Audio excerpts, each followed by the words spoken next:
বার্তা আছে। বাংলাদেশ নিয়ে তেড়ি যেগুলি করব এগুলির খবর আছে ইনশাআল্লাহ। মনে করছে ওসমানরে মাইরা দিলে সবাই ভয়ে সব একেবারে চিমটি যাবে, সবগুলি যেগুলি বুলবুলিগুলি এখন বাজ বাকি হয়ে গেছে। এখন যেগুলি হরিণ ছিল সব ভয়ঙ্কর রয়্যাল বেঙ্গল টাইগার হয়ে গেছে। ঠিক না ঠিক? যেগুলি ভেড়া ছিল এগুলি এখন সিংহ। হ্যাঁ, কয়টা থামাবি? এগুলি ওমরের মুসলমান, হযরত ওমরের মুসলমান, খালেদ বিন ওয়ালিদের মুসলমান। সুবহানাল্লাহ। 60,000 রোমান বাহিনী, রোমান সাম্রাজ্যের 60,000 বাহিনী আছে মুসলমানদেরকে আক্রমণ করার জন্য। খালেদ বললেন, আবু উবাইদা আমার 60 জন দাও। 60 জন নিয়ে গেছে। মোকাবেলা হবে কয়জনের লগে? 60,000-এর লগে। বৃত্ত করে গোল করে দাঁড়াইছে, যে সামনে আসে শেষ, খালি কাটতে আছে। হযরত আবু উবাইদা দেখে যে শুধু ধুলি আর বালি আর তলোয়ারের চিকচিকি ছাড়া আর কিছু দেখা যায় না। দিন যখন মাঝামাঝি হলো, যুদ্ধের কোনো থামার নাম নিশানা নেই।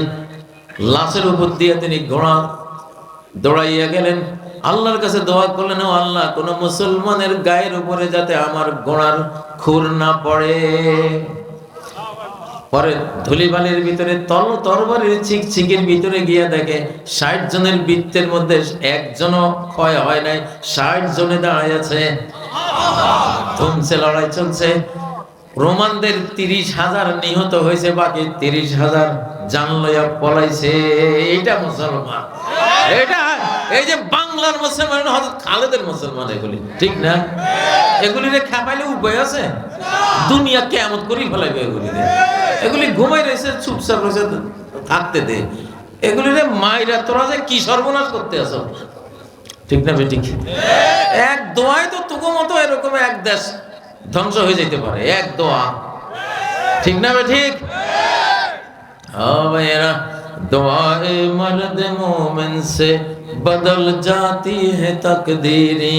मर्द मोमिনের দোয়ায় আল্লাহর তকদির আল্লাহ পরিবর্তন করে দেন। লা ইয়ারুদ্দুল কদরা ইল্লা দুআ। আল্লাহর নবী বলেন, আল্লাহর তকদির যদি, ভাগ্য যদি প্রতিহত করতে পারে, বদলাইতে পারে কোনো কিছু, সেটা হলো মুমিনের দোয়া।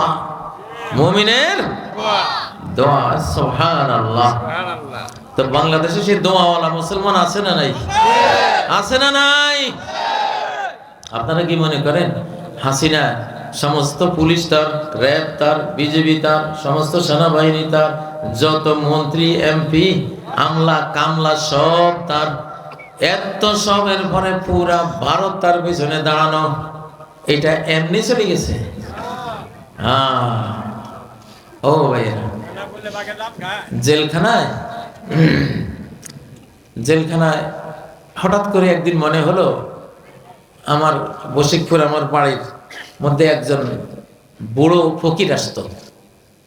ফকির এসে খুব দুঃখী একটা ডাক দিত সে, আল্লাহ করিম, লা ইলাহা ইল্লাল্লাহু মুহাম্মাদুর রাসূলুল্লাহ।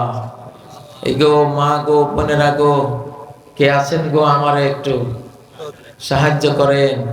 মানে এমন দুঃখী ডাক সে দিত, আমরা ফলাফল সবাই চাল লইয়া যার যা আছে সুপারে লইয়া আমরা দৌড়তাম। জেলখানায় গিয়ে ওই কথা মনে হয়েছে যে আল্লাহ তাআলা দুঃখীর ডাক সইতে পারে না। আল্লাহু আকবার। জানাত সোজে ও শলাদার আবগেল। একজন মজলুমের কি মারাত্মক জিনিস। ঢাকার একজন এমপি মন্ত্রী একজন খতিবেরে একটা থাপ্পড় দিছিল, গালিগালাজ করে একটা থাপ্পড় দিছিল। খতিব সাহেব কিচ্ছু কয় নাই, উপরের দিকে আল্লাহ শুনাইয়া খালি আল্লাহ ডাকটা দিছে।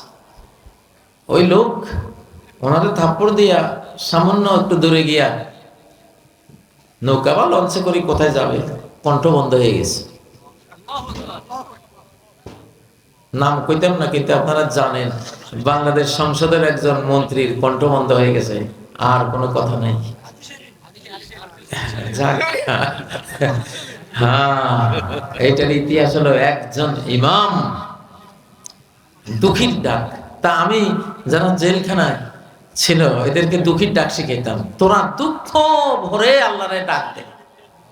সত্যি কথায় একজন একজন টপ টপ টপ করে সব দুঃখীরে আমরা বাইরে গেছি, কোন শক্তি আটকাতে পারে নাই। তো আল্লাহর মুমিন